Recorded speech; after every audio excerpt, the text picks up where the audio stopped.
సమర్థ సద్గురు సాయినాథ్ మహారాజు కీ జై.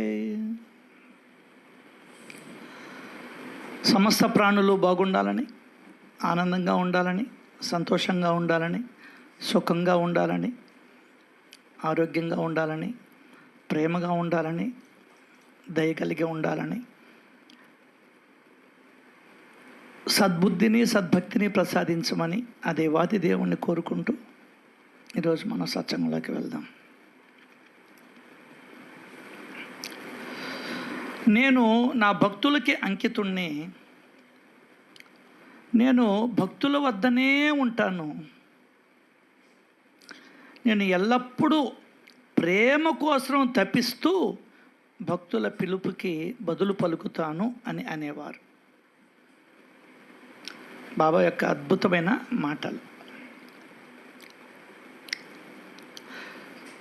మనోప్రాణాలు ఎవరైతే సమర్పిస్తారో వాళ్ళందరూ బాబాకి భక్తులే.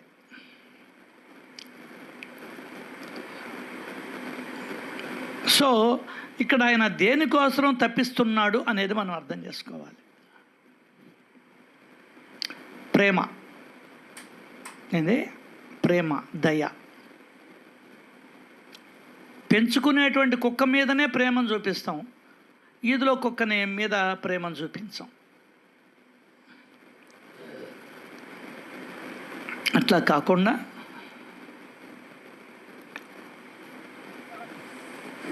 సర్వజీవుల పట్ల సమభావనని, సర్వ ప్రాణుల పట్ల ప్రేమను కలిగి ఉండడమే దయ అని మధ్యాహ్నం కూడా చెప్పుకున్నాం.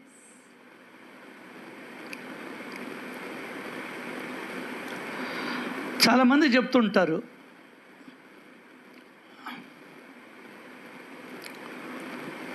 ఇక్కడ ఒక మాట వాడారు, నేను ఎల్లప్పుడూ ప్రేమ కోసం తపిస్తూ.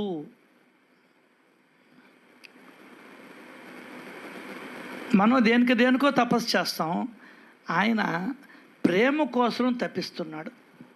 మనం లౌకికమైన విషయాల కోసం తపిస్తాం, సంపదల కోసం తపిస్తాం, ఆయన ప్రేమ కోసం తపిస్తూ ఉన్నాడు.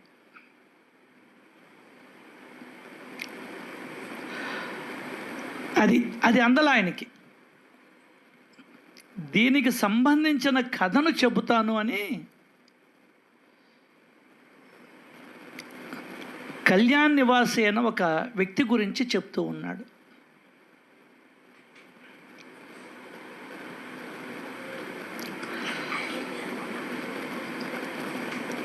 కళ్యాణ్ అంటే మన నానాసాహెబ్ చందోర్కర్ ఊరు. సిద్దిక్ ఫాల్కే అనే పేరు గల ఒక ముసల్మాన్ ఉండేవాడు. ఆయన మక్కా మసీదు యాత్రలు చేసి షిరిడీకి వచ్చాడు. ఆయన ఉత్తరాభిముఖంగా ఉన్న చావళ్ళలో దిగాడు. అదే ఇప్పుడు లడ్డు కౌంటర్ పెట్టున్నారు, అక్కడే ఉండేవాళ్ళు. వండుకునేదానికి ఉండదు, పడుకునేదానికి, కూర్చునేదానికి, మాట్లాడుకునేదానికే ఉండేది. మొదటి 9 నెలలు అతనిపై బాబా ప్రసన్నులు కాలేదు. అతనికి కాలం కలిసి రాలేదు. అతని రాకపోకలు వ్యర్థమయ్యాయి. అనేక రకాల ప్రయత్నం చేసినా కూడా బాబా దర్శనం కాల. ఇక్కడ దర్శనం అంటే ఏంటంటే యాక్చువల్గా మనం చూచేది దర్శనం, అది కాదు. ఆయన మనల్ని చూసి మనల్ని దగ్గరికి తీసుకుంటే అది దర్శనం అంటే. లేకుంటే ఈయన ఎదురుగ్గా ఉన్నాడు, ఆయన రోజు ద్వారకామాయ నుంచి బయటికి పోతానే ఉన్నాడు. ఎందుకు చూస్తాడు. లేదు, అక్కడ నిలబడి అందరినీ పలకరిస్తూ ఉంటాడు. ఎందుకు రోజు దర్శనం కాదు. అక్కడ ఆయన దృష్టి మన మీద పడి మనకు ఆనందానుభూతి కలగడం. అమ్మ మనవాడు ఉన్నాడా ఇంట్లో అని అడుగుతాం, వాడిని చూడంగానే ఆనందం కలుగుతుంది. అది కలగాల, దర్శనానుభూతి అంటారు దాన్ని. దర్శనం అయితే జరుగుతుంది, కానీ ఆనందం లేదు. ఆయన కంట్లో పడలా, మన కంట్లో పడ్డాం కదా, ఆయన కంట్లో మనం పడాల. ప్రసన్నులు గాల. మసీదు ద్వారాలు అందరికీ తెరిచే ఉంటాయి, కానీ ఈ ఫాల్కేకి మాత్రం మసీదు ఎక్కడానికి అనుమతి లేవు. ఏమిటి నాకు ఈ కర్మ, మసీదులో అడుగు పెట్టలేకున్నానే, నేను ఏం పాపం చేశాను అని ఫాల్కే మనసులో దుఃఖించాడు.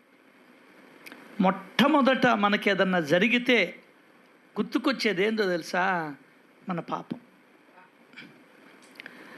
ఆయనే గుర్తు చేస్తాడు. ఏందే? ఆయనే గుర్తు చేస్తాడు, నువ్వు పలాని పాపం చేసావు, పలాని జబ్బు వచ్చింది. నీ ఆత్మే నీ చేత అనిపిస్తుంది, నేనేం పాపం చేశాను, నాకు ఈ కర్మేంది, తొందరగా తీసుకోబోరాదా, ఏం చేస్తావు తొందరగా. అక్కడ చాలామంది వెయిటింగ్లో ఉండారు. అదే ఈయన కూడా బాధపడుతున్నాడు, నేనేం పాపం చేశాను అని ఫాల్కే మనసులో బాధపడుతూ ఉన్నాడు. బాబా నాపై ఏ విధంగా ప్రసన్నులవుతారు అని అహర్నిశలు అదే ఆలోచనలతో అతని హృదయం రోగగ్రస్తమైంది. అటువంటి ప్రేమ కోసం ఎదురు చూస్తూ ఉన్నాడు భగవంతుడు.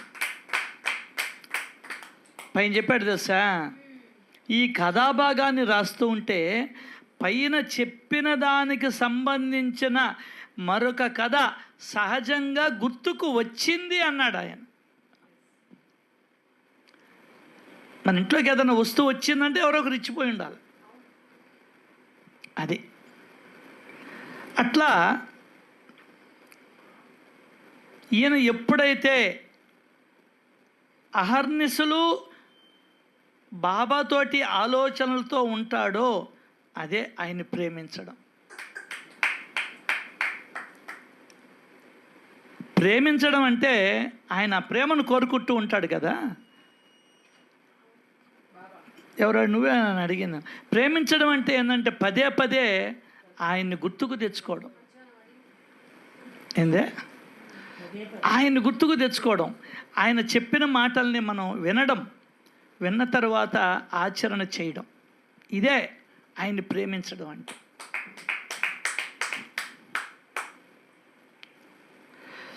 ఇదే ఆలోచనతో అతని మనసు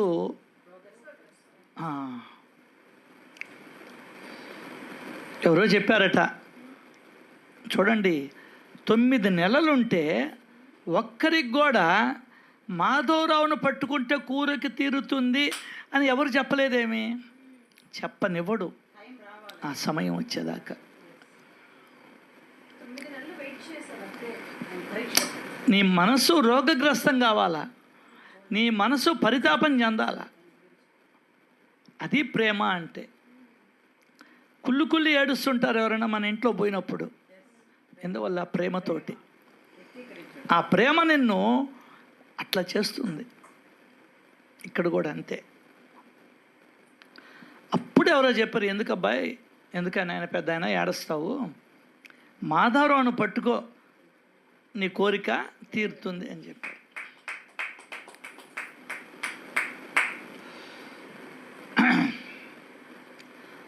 సో అదే చెప్తాడు, ముందుగా నంది దర్శనం చేసుకోకపోతే శంకరుడు ప్రసన్నుడు అవుతాడు అంటే కాకబట్టేది దేవుడికి అందించి ఉంది.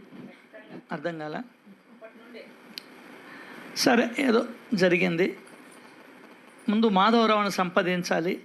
అతను ఎవరు ఎక్కడ నుండి ఎందు నిమిత్తం ఏ కార్యార్థం వచ్చారు అన్న విషయాలకి బాబాకి మాధవరావు మధురంగా తెలియజేస్తూ ప్రారంభించేవాడు. తర్వాత బాబా మాట్లాడేదానికి రెడీ అయ్యేవాడు. ఈ సంగతి అంతా విని హాజీ మాధవరావును, అయ్యా మాధవరావు, నా ఈ తపనను తొలగించు. ఏమన్నాడు? దుర్లభమైన బాబా దర్శనాన్ని కలిగించు అని బ్రతిమాలాడు.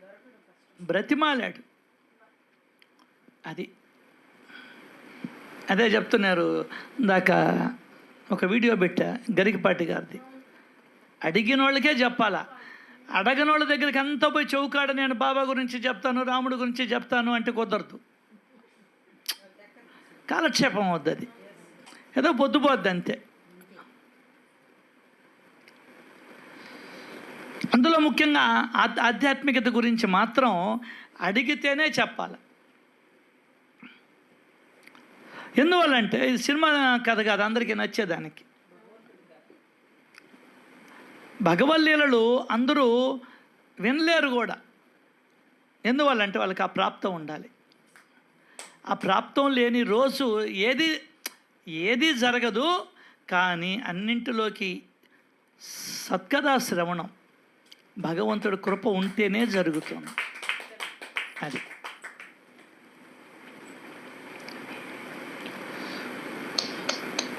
కాబట్టి వేడుకున్నాడు. సరే, ఇంతగా వేడుకుంటున్నాడు, నేను ఖచ్చితంగా ప్రయత్నం చేస్తాను అని చెప్పాడు. ధైర్యాన్ని కూడగట్టుకున్నాడు బాబా కూడా. శ్యామ కూడా. ఎందువల్లంటే 9 నెలలు ఉత్తర అభిముఖంగా ఉన్నటువంటి దాని మీద, ఉత్తరాభిముఖంగా ఉన్నటువంటి చావుడులో ఉన్నా కూడా రానిలేదు కదా. ఇతనికి కొద్దిగా జంకేసింది. చిన్నగా మసీదుకి వెళ్ళాడు. చాలా మెల్లగా కాకా పట్టేటప్పుడు ఇట్టే కాకా పడతారు. కానీ ఈయన కాక ఊళ్ళో వాళ్ళ కోసరం. అది మన కాక మన కోసరం, ఆయన కాక ఊళ్ళో వాళ్ళ కోసరం. బాబా చాలా మెల్లగా చెప్తున్నాడు. పక్కన వాళ్ళకి వినకుండా చెవులో చెప్తుంటారు కొంతమంది. అమ్మ సినిమాకి పోతానమ్మ, డాడీతో చెప్పమ్మా అని.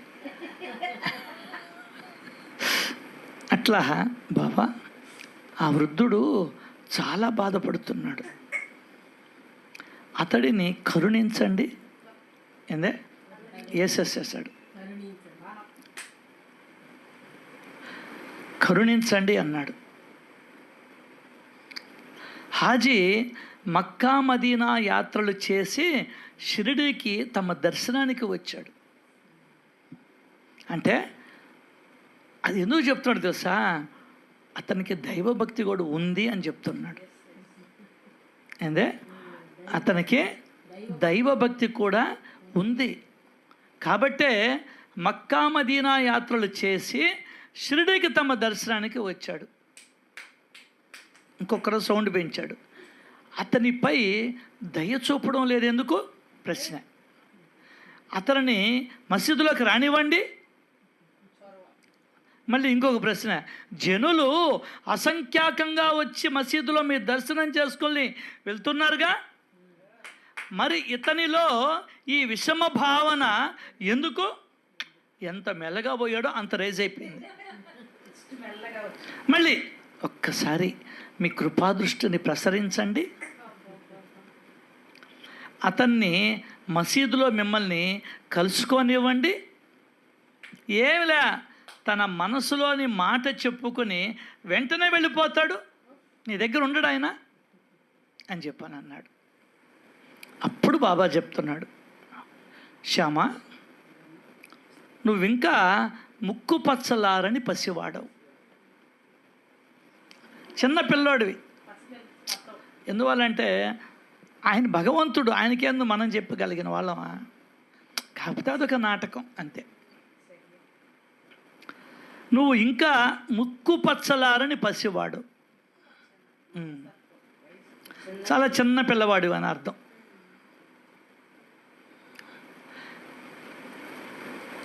అతనిపై అల్లా అనుగ్రహం లేకపోతే అతనికి నేను ఏం చేయగలను?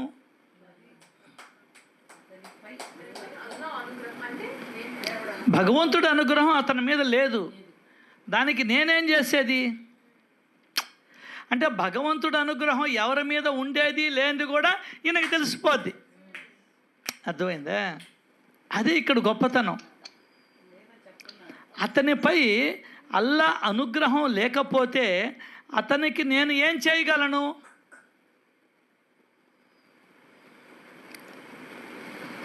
అల్లామియాకు రుణపడి ఉండకపోతే, భగవంతుడికి ఎవరైనా రుణపడి ఉండకపోతే ఎవరైనా మసీదు ఎక్కగలరా?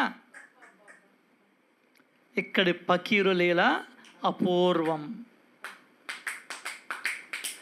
నేను అతనికి యజమానిని కాను. సరే, నువ్వు ఇంత దూరం చెప్తున్నావు కాబట్టి అక్కడ బావి దగ్గరికి రమ్మని చెప్పు.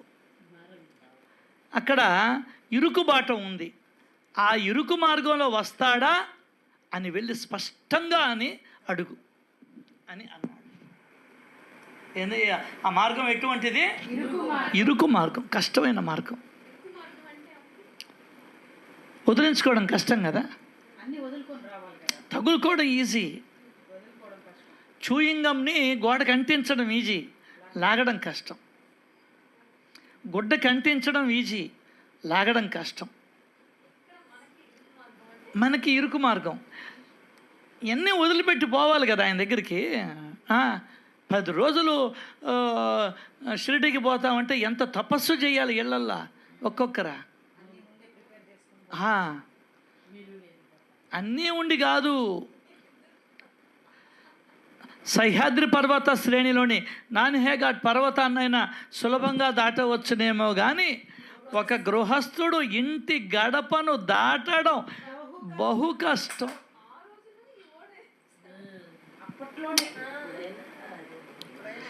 ముఖ్యంగా మగవాళ్ళకి చెప్తున్నాడు, గృహస్థురాలు అనలా, ఒక గృహస్థుడు ఇంటి గడపను దాటడం బహు కష్టం అని రాశాడు. కానీ అందరికీ కష్టమే. ఎవరికైనా ఒక గృహస్థు ఇంటి గడప దాటడం యమా కష్టం. పిల్లకాయలు అంటారు, పెద్దోళ్ళు అంటారు, వాళ్ళైతే వ్యాపారం అంటారు, వీళ్ళైతే వాళ్ళు మంచంలో ఉన్నారని చెప్తారు, లేదు మా అత్త కూతురు పెళ్ళి అని చెప్తారు.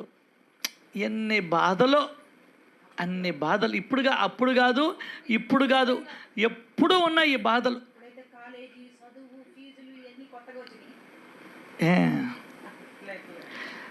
అన్నీ ఉన్నోళ్ళు కూడా రాలేకపోతారు. దాటడం బహుకష్టం చెప్పాడు కదా. మనం దాన్ని నిజం చేయకపోతే ఆయన బాధపడ్డు, మా పెదనాయన. మనం దాటలేము. ఇప్పుడు ఆగస్టులో పోదామన్నా అందరూ పేర్లు ఇచ్చేసారు, టికెట్లు కూడా బుక్ చేసేసాం, అయిపోయినాయి అన్ని టికెట్లు. 56 మంది పేర్లు ఇచ్చారు. ఒక్కరు కూడా వీలు కాల.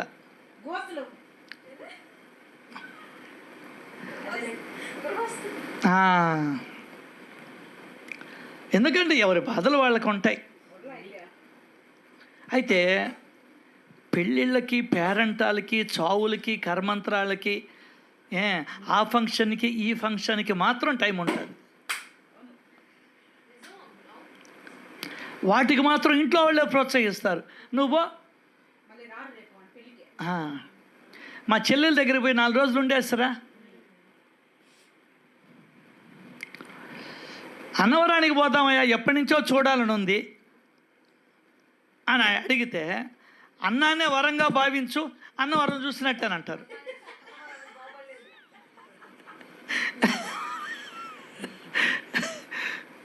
అట్లా ఉంటాయి మన కథలు.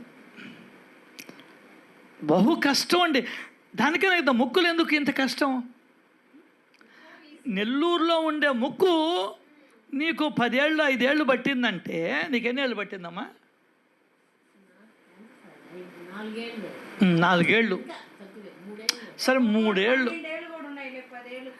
ఎన్నిసార్లు బజార్లకు పోవడం లేదు మనం. రాజరాజేశ్వరి గుడి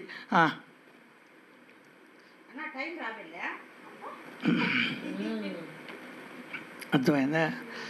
టైం రాబడలే అని చెప్పని నువ్వు పెళ్లి చూపులు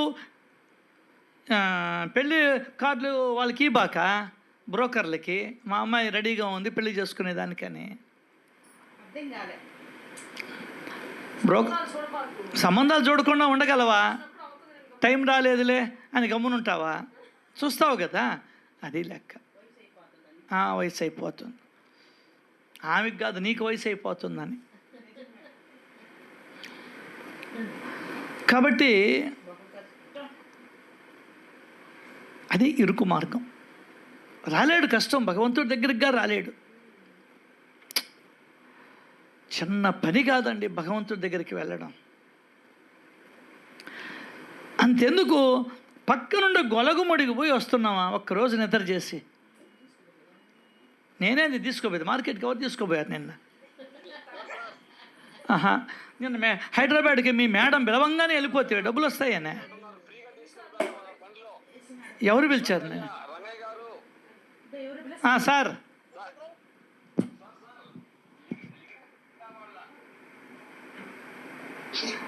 ఏం సార్?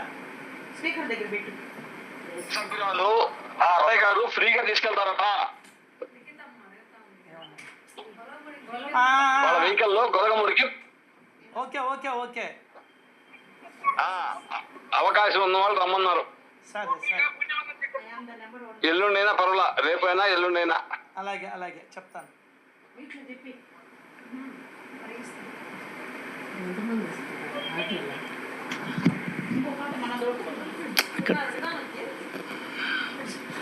సో ఏదో ఇప్పుడిప్పుడు మనకు అలవాటు అవుతుంది, కానీ చాలా కష్టం. ఎందుకంటే అదే చెప్పాడు ఇక్కడ, భగవంతుడు అనుగ్రహం ఉండాలి, నీ ప్రయత్నము ఉండాలి. అక్కడ వాడు పరితాపం చెందాడు, అప్పుడు మార్గం కనబడింది. హృదయం రోగగ్రస్తమైంది అన్నాడు. అంటే ఏమిలే, అది దాంతో దిగులు పడిపోయినాడు. 9 నెలలు అయిపోయింది, ఏంది నా పరిస్థితి ఏంది? అందరూ లోపలికి వెళ్తున్నారు, నేను మాత్రం పోలేకున్నాను, మాట్లాడలేకున్నాను. కాబట్టి రానిలా. ఆయనకు కావాల్సింది ప్రేమ. నువ్వు ఎన్ని రోజులు ఉన్నావు అనేది కాదు, ఆయనకు కావాల్సింది ప్రేమ. దానికనే కదా ఆ ప్రేమను కలిగించాడు కదా, ఆ తపనను కలిగించాడు కదా. అది అప్పుడు అతని మెదడులో ఆ ఐడియా ఇచ్చాడు శ్యామాను గురించి. అంటే 9 నెలల నుంచి ఉంటే శ్యామ గురించి తెలియకపోవడం ఏంది? అది కొన్ని మనం చెప్పలేమండి. కొన్నిసార్లు అయితే ఒకటి ప్రయత్నం, దానికనే చెప్తారు ప్రయత్నం మనది. శ్రీకృష్ణుడు భగవద్గీతలో చెప్తాడు, నువ్వు ప్రయత్నం చేయి, ఫలితాన్ని భగవంతుడికి. రేపా శనివారం, అబ్బా నాకు వీలు కాదు, అయిపోయింది. అసలు నువ్వు ప్రయత్నం ఎక్కడ చేసావా? ఏందే అసలు నువ్వు ప్రయత్నం ఎక్కడ చేసావని? ఆదివారం, అబ్బా మా ఆయన ఉంటాడు ఇంట్లో, ఏమో ఊరికి పోవచ్చు కదా, బాబా పంపించేయవచ్చు కదా.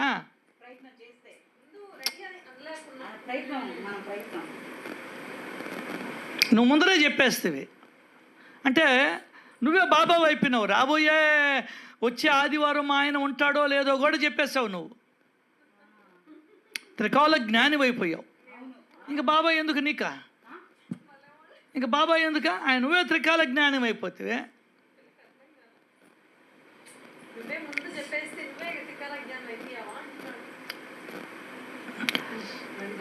ఆదివారం ఒక దగ్గరికి పోవాలన్నావు, దేవుడి దగ్గరికి. ఆదివారం నేను రాను, అది ఏ రోజు లేదు నీకు అంగడి, మరి ఎట్లా? అది దానికైనా చెప్తాడు వీళ్ళు చేసుకోవాలి కొన్ని సందర్భాలలో. అదే మద్రాసుకి అవసరమైతే పోవా, హాస్పిటల్కి తోడుకొని పోయావా లేదా, అప్పుడు అంగడి మూసిల్లా. అంటే అక్కడ అవసరం, ఇక్కడ అవసరం లేదు. ఎందువల్లంటే మనకు భగవంతుడు అవసరాన్ని గురించి ఎవరు చెప్పాల. పెళ్ళి అవసరం చెప్పారు, ఇళ్ళు అవసరం చెప్పారు. ఒక్కరైనా ఆ అబ్బాయికి గుడికి పోతాడా, ఏమన్నా సద్గ్రంథాలు చదువుతాడా,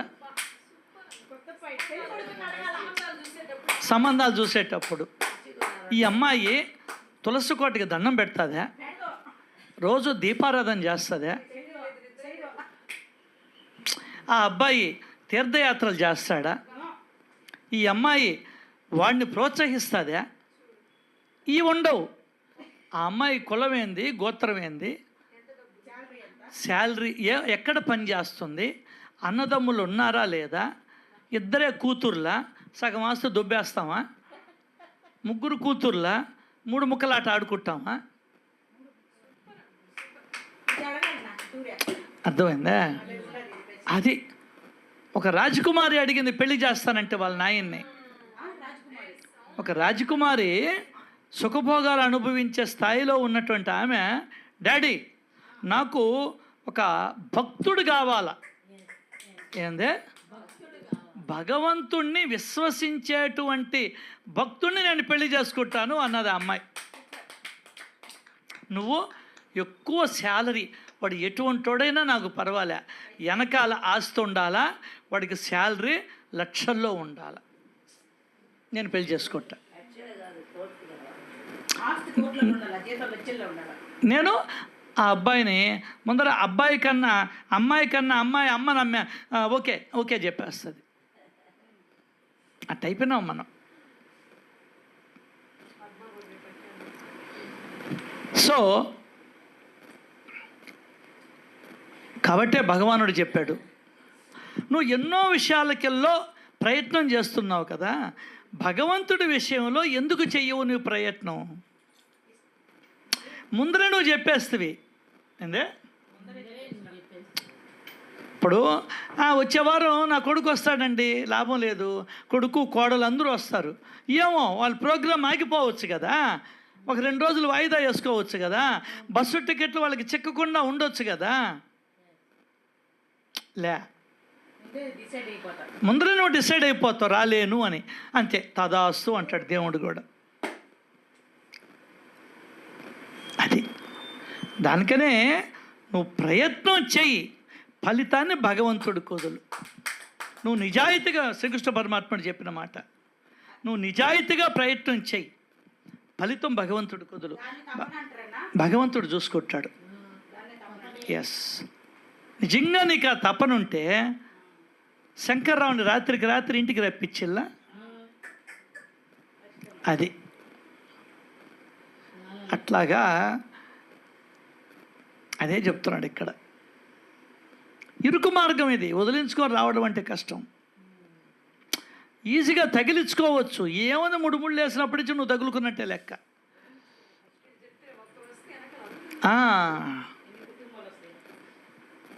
అట్లా ఇరుకు మార్గం ఇది. భగవంతుడి మార్గం అనేది ఇరుకు మార్గం. వస్తావా అని అడుగు.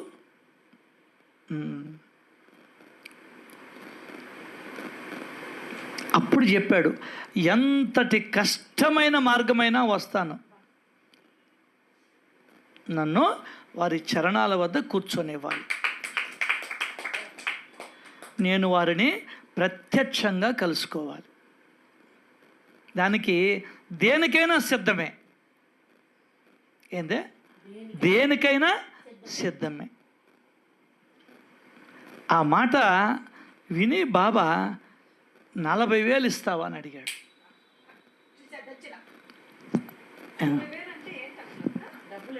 డబ్బులు అడిగాడు. 40,000 ఇస్తావా అని అడిగాడు. అది కూడా 4 వాయిదాలలో అని అడిగాడు. దానికి హాజీ ఈ మాట ఏమిటి? వేలు ఏమిటి అడగాలే కానీ 40 లక్షలన్నా ఇస్తాను అన్నాడు. అంటే ఇక డబ్బుల గురించి కాదు, నా సర్వస్వాన్ని వదులుకునేదానికి సిద్ధంగా ఉన్నాను అని చెప్తున్నాడు. 40 లక్షలైనా ఇస్తా అంటే నువ్వు కావాలనుకుంటే నాకు ఈ డబ్బు పడలే, నువ్వు కావాలి. 40,000 ఇంత 40 లక్షలైనా ఇస్తా అని అన్నాడు. అంటే ఆ వదులుకోవడం అనేది ఉందే, అది చాలా కష్టం మనిషికి.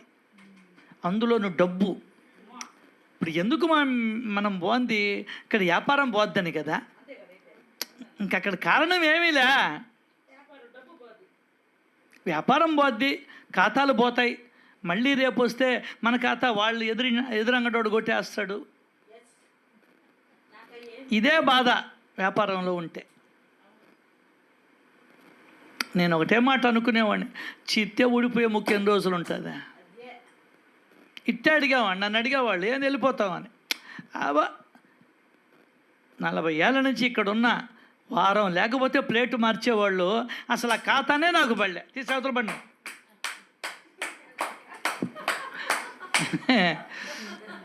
అప్పుడు చెప్పేవాడిని, చిత్తే ఊడిపోయే ముఖ్య ఎన్ని రోజులు ఉంటుంది, పోనీ భగవంతుడు నాకు ఇస్తాడు, ఇంకొకరిని చూపిస్తాడు.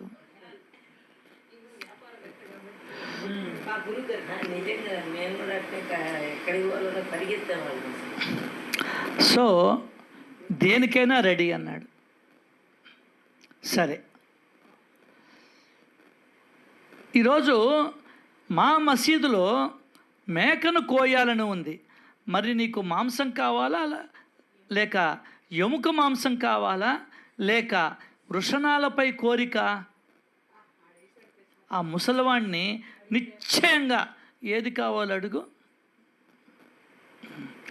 జిహ్వా చాపల్యం, జిహ్వా. నీకు మాంసం కావాలా, ఎముక మాంసం కావాలా, లేక వృషణాలపై కోరిక?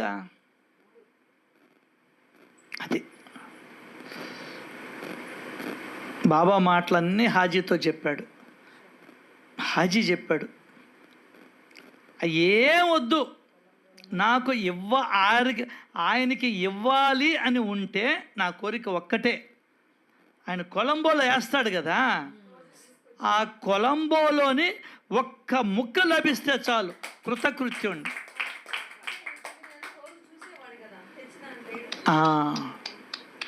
చాలు, ఆయన ఉచ్చిష్టం చాలు నాకు అన్నాడు. ఒకటే మాట. ఈ మాట బాబాతో చెప్పాడు ఆయన. ఎవరు? శ్యామ. అక్కడికెక్కడ చెప్తున్నాడు. హాజీ చెప్పిన మాటను మాధవరావు తిరిగి వచ్చి బాబాకి మనవి చేశారు. వెంటనే బాబా కోపాన్ని ధరించాడు ఆయన కోపాన్ని. వెంటనే బాబా ఉగ్రులయ్యారు. మట్టి పాత్రను నీళ్ల కొండను స్వయంగా పైకి ఎత్తి ద్వారం వైపు విసిరేశాడు. తన చేతిని కరకరా కొరుకుతూ హాజీ వద్దకు వచ్చాడు. తన కఫినీని 2 చేతులా పట్టుకొని హాజీ ఎదుట పైకి లేవనెత్తి, నీ మనసులో ఏమనుకుంటున్నావు? నా ముందా నీ ప్రతాపం? బడాయి చూపిస్తున్నావు? ఇలాగేనా ఖురాను పఠించడం?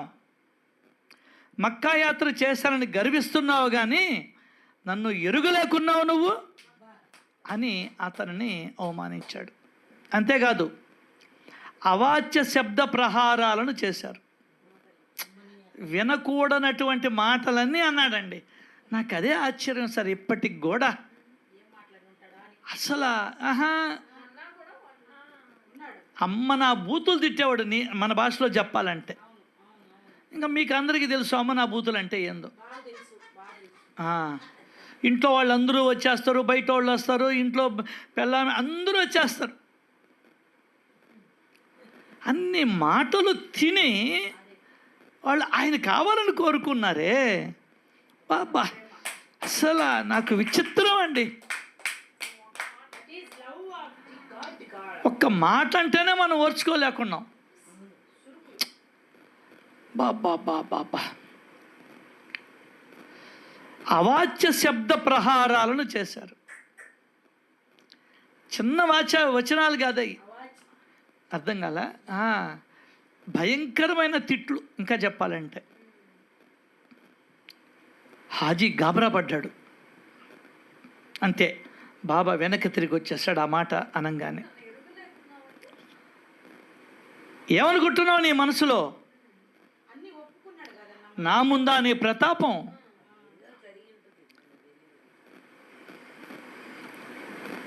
ముసలివాణిలా బడాయి చూపిస్తున్నావు. ముసలివాణిలు అంటే అన్నీ తెలిసిన వాళ్ళలాగా మాట్లాడుతున్నావు. ఇక్కడ ముసలోడని కాదు అర్థం. నేను అక్కడికి పోయా, ఇక్కడికి పోయా, నాకు అది తెలుసు, ఇది తెలుసు, ఆ గ్రంథం తెలుసు, ఈ గ్రంథం తెలుసు. ఇదేనా? ఇలాగేనా ఖురాన్ను పఠించడం? మక్కా యాత్ర చేశానని గర్విస్తున్నావు కానీ నన్ను ఎరుగులేకున్నావు నువ్వు. అంటే ఆ మక్కాలో ఉండే అల్లా నేనేగా. నన్ను ఎరుగులేకున్నవే. 9 నెలలు అక్కడ పడిగాపులు కాస్తున్నావు కదా. నా లీలలు, నా కథలు, నా చరిత్ర అన్నీ నీకు అర్థమవుతూ ఉంది కదా. అక్కడ కూర్చొని ఎంతోమంది నా యొక్క చర్యల్ని మాట్లాడుకుంటూ ఉన్నారు కదా. అయినా నీకు తెలియలేదా నేనెవరో? నన్ను తెలుసుకునేదానికి నీకు 9 నెలలు పట్టిందా? నన్ను తెలుసుకునేదానికి నీకు 9 నెలల? ఒక మాట చెప్తే నమ్మలేవు. ఇదేనా ఖురాన్ను పండించడం అని అడిగాడు. సరే, ఇంకా నా మాటలని వెనక్కి తిరిగి వచ్చేసు. హాజీ ఏమో గాబరా. హాజీ అని ఎవరిని అంటారంటే మక్కా మసీదు యాత్ర చేసిన వాళ్ళను మాత్రమే హాజీ అని అంటారు. అర్థమైందా? అది పాస్టర్ అంటే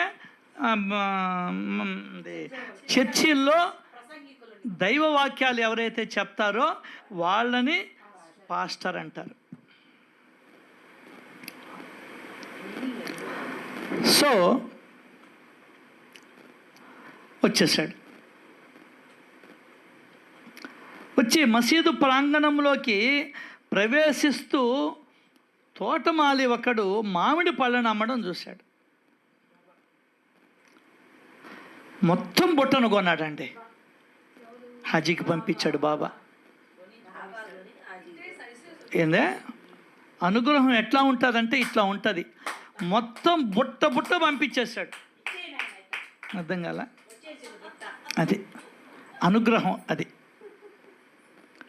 వెంటనే మళ్ళీ వెనక్కి వెళ్ళి హాజీ దగ్గరికి వెళ్ళాడు. ఈయన జేబులో నుండి డబ్బులు తీసి లెక్క పెట్టాడు. 55 రూపాయలు. ఎంత? 55 లెక్కబెట్టి అతని చేతిలో పెట్టాడు.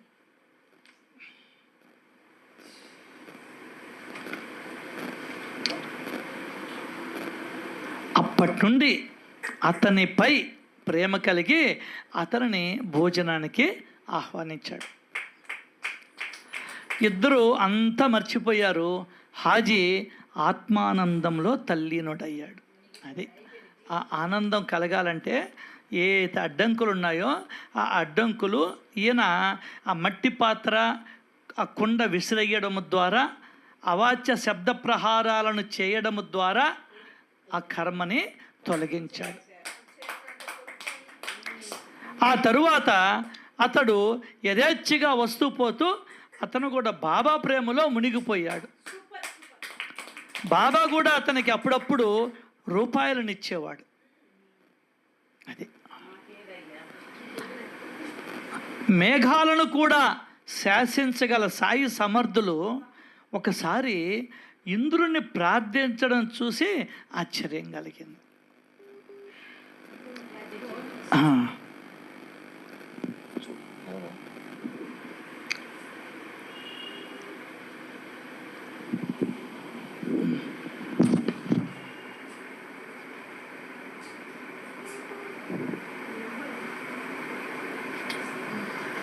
మేఘాలను కూడా శాసించగల సాయి సమర్థులు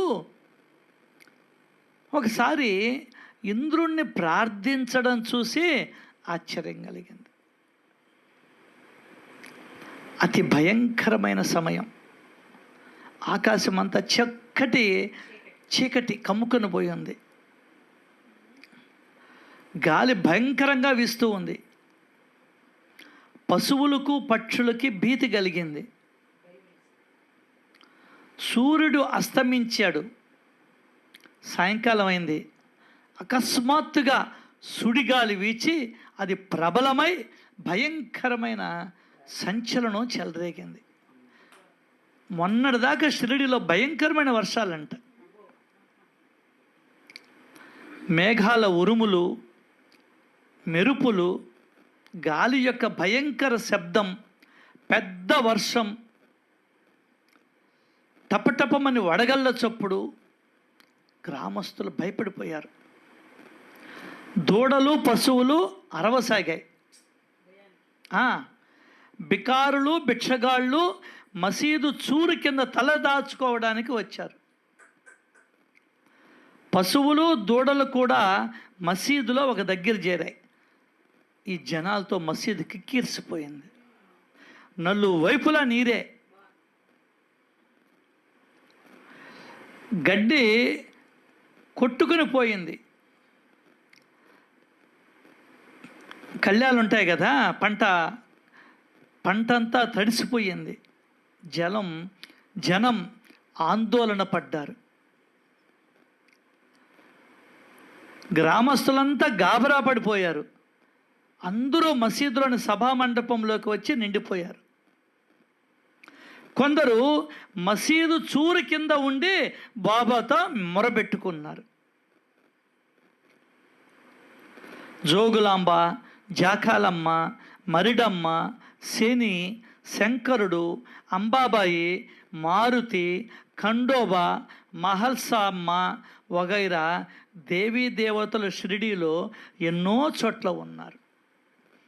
షిరిడీలో ఏ ఏ దేవీ దేవతా విగ్రహాలు ఉన్నాయనేది కూడా మన హేమాద్రి పంత్ గారికి తెలుసు, మనకే తెలియంది. కానీ వీళ్ళందరూ ఉన్నారు. కానీ కష్ట పరిస్థితుల్లో ఉన్న గ్రామస్తులు ఏ ఒక్కరూ అక్కడికి రాల. మాట్లాడుతూ, నడుస్తూ, పరిగెత్తుతూ వారి కష్టాలలో ఆదుకునేది ఒక్క సాయియే. ఇక్కడ తమాషగా రాస్తాడు. ఆయనకి ఏ కోడో లేక మేకో అవసరం లేదా ఒకటో లేదా 2 రూపాయలు అవసరం వారు కేవలం భక్తిని మాత్రమే ఆశిస్తూ కష్టాలను తుడిచివేస్తారు. ఆ బేభత్సానికి ప్రజలు భయపడిపోవడం చూసి సాయి మహారాజు కరిగిపోయాడు. లేచాడు. వెంటనే తన ఆసనం నుండి లేచి ముందుకొచ్చి మసీదు అంచునొచ్చి నిలబడ్డాడు. ఎట్టుంది పరిస్థితి?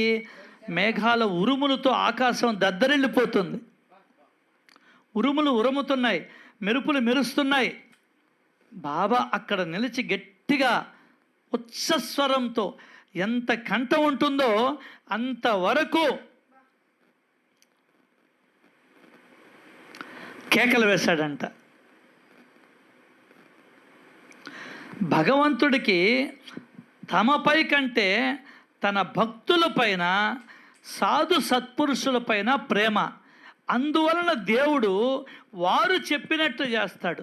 భక్తుల కోసమే అవతరిస్తాడు.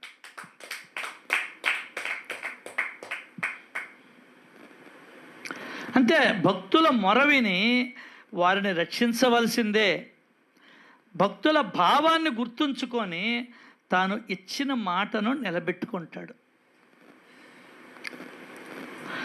బాబా యొక్క కేకల పైన కేకలు శబ్దం విచిత్రంగా మసీదు కదిలిపోతుందా అన్నట్లుగా అందరి చెవులు దెబ్బలు పడిపోయినాయంట. ఎట్టుందో తెలుసా? పర్వతాలలో ప్రతిధ్వని వలె మసీదుల్లో మందిరాలలో ప్రతిధ్వనించిందంట. అంత గట్టిగా అరిశాడంట. అంతే, మేఘ గర్జనలు, వర్షధారలు ఆగిపోయాయి. బాబా యొక్క పెద్ద పెద్ద కేకలతో సభా మండపం అంతా అదిరిపోయిందంట. భక్తులు కూడా భీతి చెల్లారు, గాబరా పడ్డారు, అలా నిలబడిపోయారు. నిజంగా బాబా లేలా వర్ణింపనలివి కానిది. వర్షం ఆగింది, వెంటనే గాలి కూడా తగ్గింది, మబ్బులు చెదిరిపోయాయి, తుఫాను మెల్లగా మందగించింది, నక్షత్రాలు కనిపించసాగాయి, అంధకారం తొలగిపోయింది. ఆ తరువాత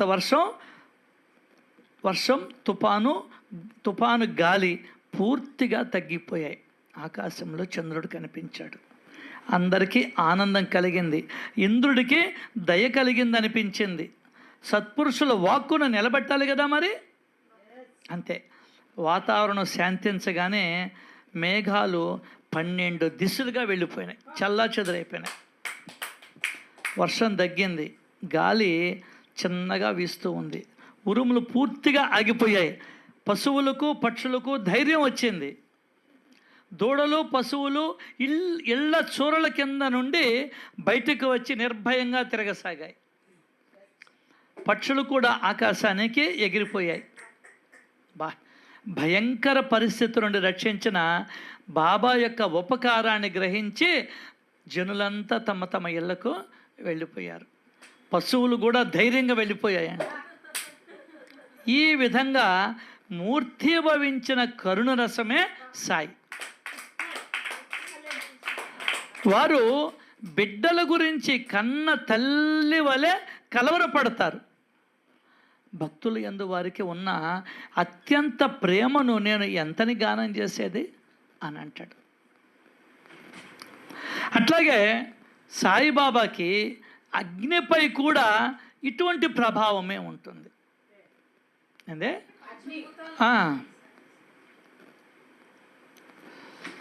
ఈ కథ వింటే మీకు అర్థమవుతుంది అంటారు బాబా యొక్క శక్తి.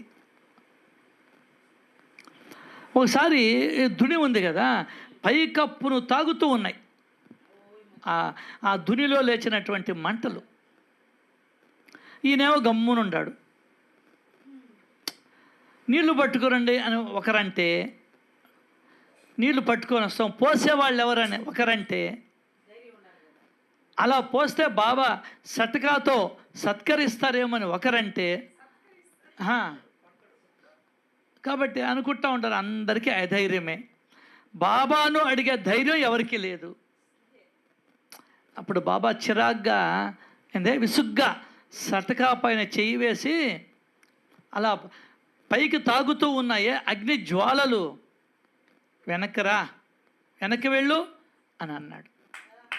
చేతులను సటకా నేను దెబ్బ పైన దెబ్బ కొట్టుతూ దిగు దిగు అన్నట్టుగా. ధునికి ఒక మూర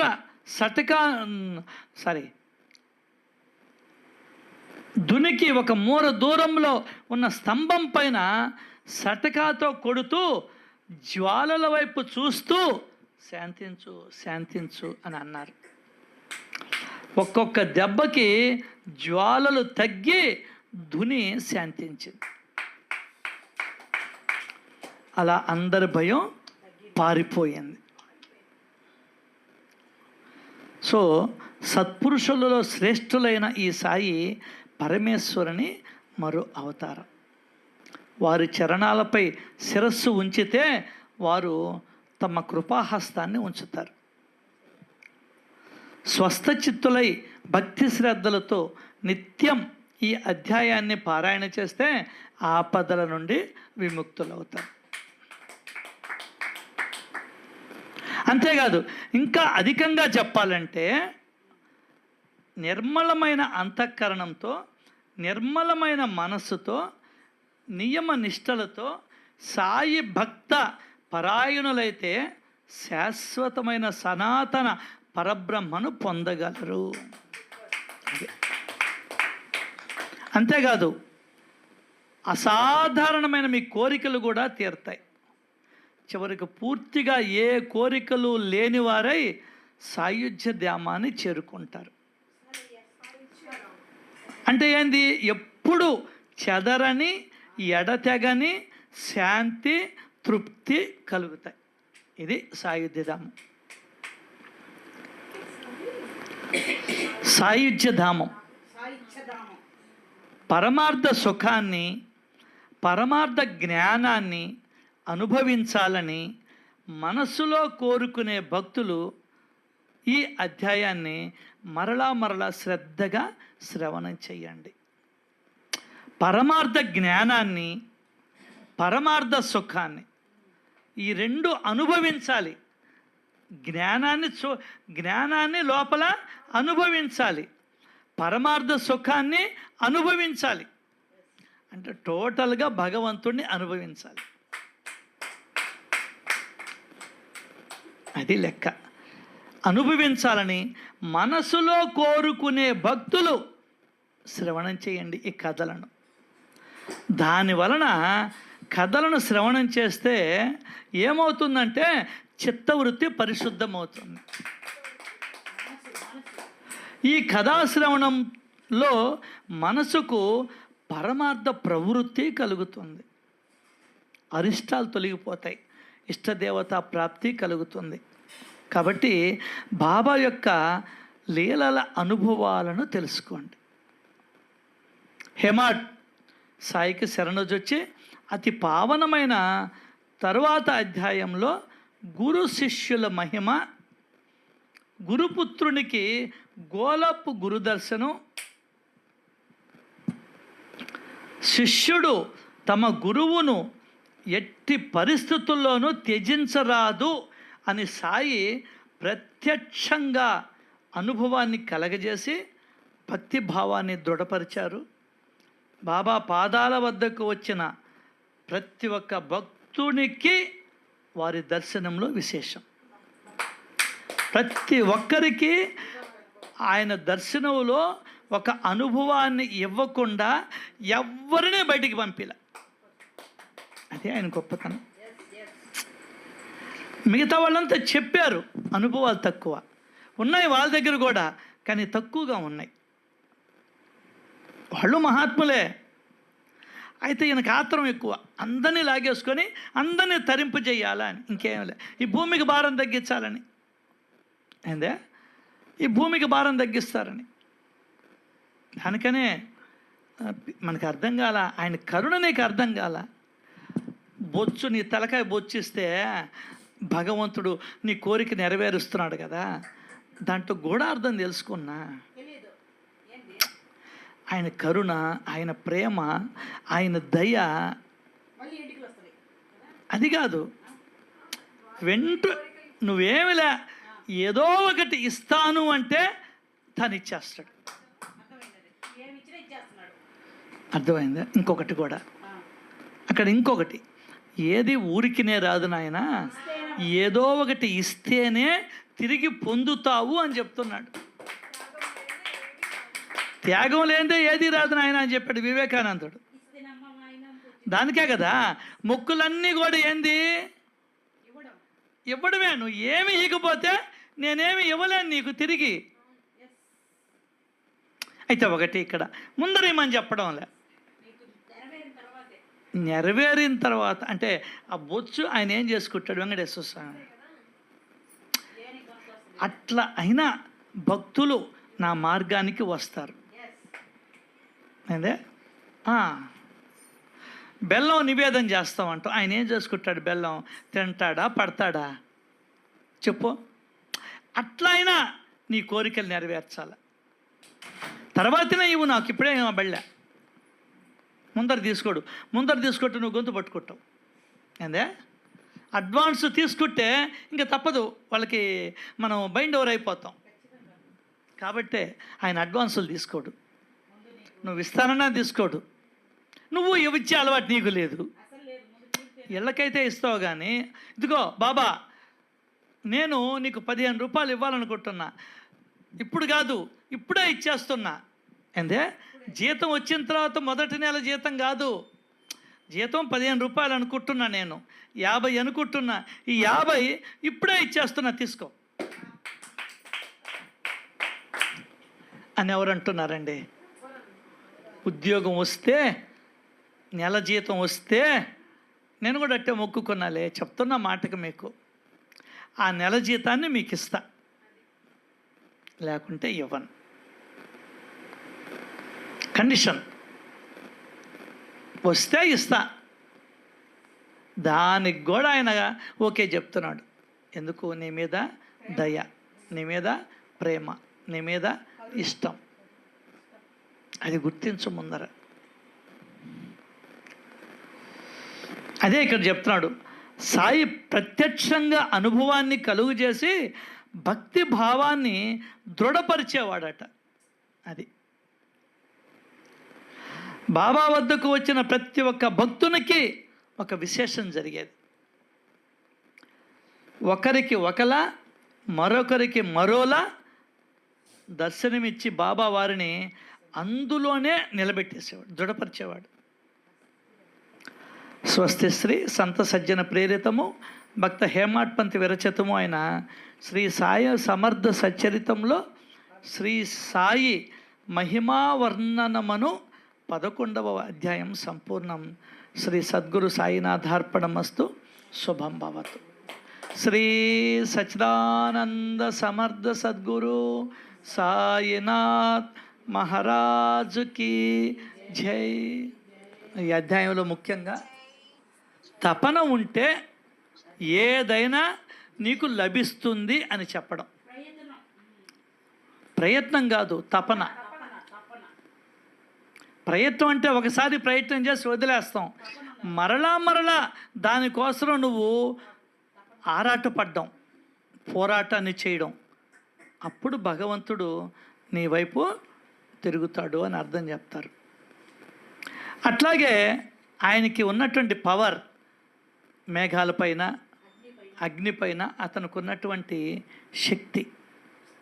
అట్లాగే ఈ అధ్యాయంలో నాకేం కావాలి అంటే కేవలం ప్రేమ కోసం తప్పిస్తూ ఎవరైతే నన్ను పిలుస్తారో వాళ్ళకి బదులు పలుకుతాను అని చెప్పాడు. 11వ అధ్యాయం ఇది. అట్లాగే హాజసిద్ధికి ఫాల్కేకి పరీక్ష పెట్టాడు. నీకేం కావాలి? నీ కోరికలు ఇంకా ఏమన్నా ఉన్నాయా? నా కోసం నువ్వు వదులుకునేదానికి సిద్ధంగా ఉన్నావా అనేటువంటి పరీక్షలు ఎదురయ్యాయి మన హాజసిద్ధికి ఫాల్కేకి.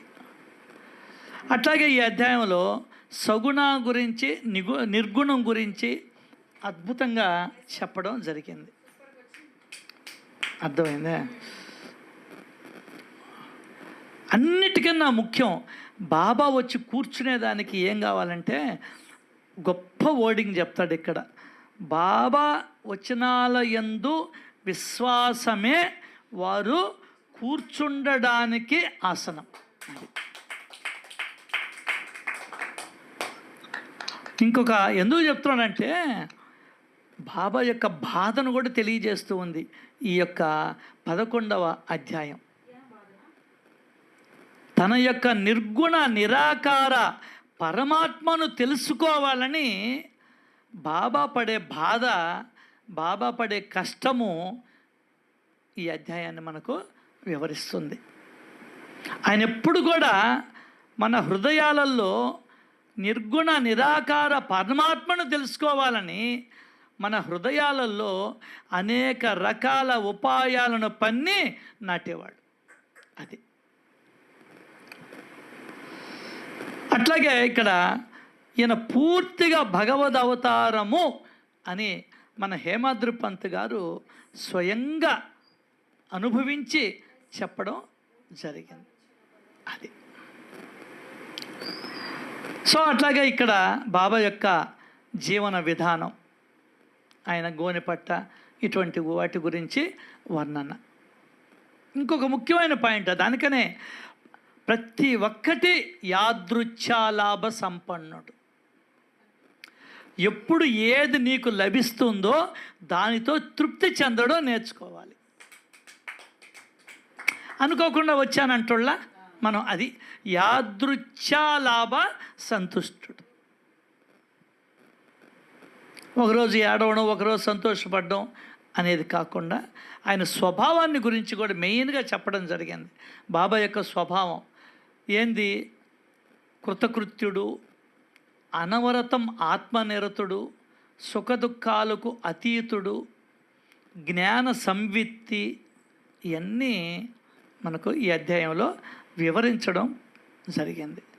పండిట్ ఏంది బాబా మీరు వాడేమో త్రిపుండ్రాలు గెలిస్తే గమ్మునుండారు, మమ్మల్ని తాకను కూడా తాకేవేమంటే వాడికి ఎప్పుడు నేను ముసల్మాను అనే భావనే లేదురా అన్నాడు. ఒకటే మాట. అది ఎందువల్లంటే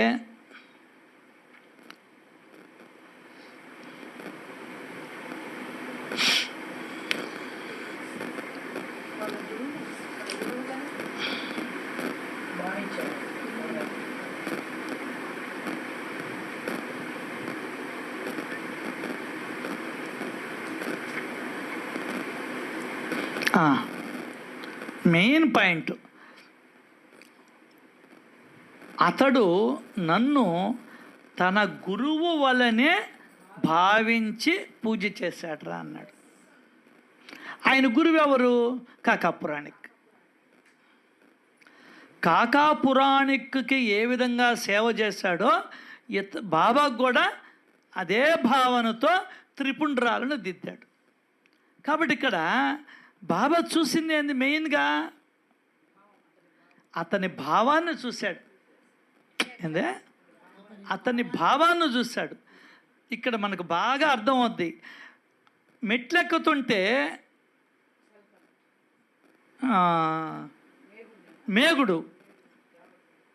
మేగుడు ఎక్కుతుండే, ఖబర్దార్ ఎక్కావో జాగ్రత్త, ఇక్కడ ఉండేది ముసల్మాను, వీడు పూజంతా తగనివాడు అన్నావుగా, ఇక్కడికి ఎందుకు వచ్చావు, వెళ్ళో అన్నాడు. ఒకటే మాట. భావాన్ని గమనించాడు. అంటే భావగ్రాహి భగవంతుడు అనేది మళ్ళీ మరొక్కసారి ఈ అధ్యాయంలో మనకు రూఢి చేశాడు. అతడు బాబాను తన గురువైన కాకాగా భావించాడు. అదే గురువైన కాకాగా భావించాడు. అతడికి అట్లే అనుభవం అయింది. మనసులో ఉండే భావాన్ని బట్టి భక్తి ప్రభావం కూడా ఉంటుంది. అది అటువంటి అద్భుతమైన అధ్యాయం 11వ అధ్యాయం.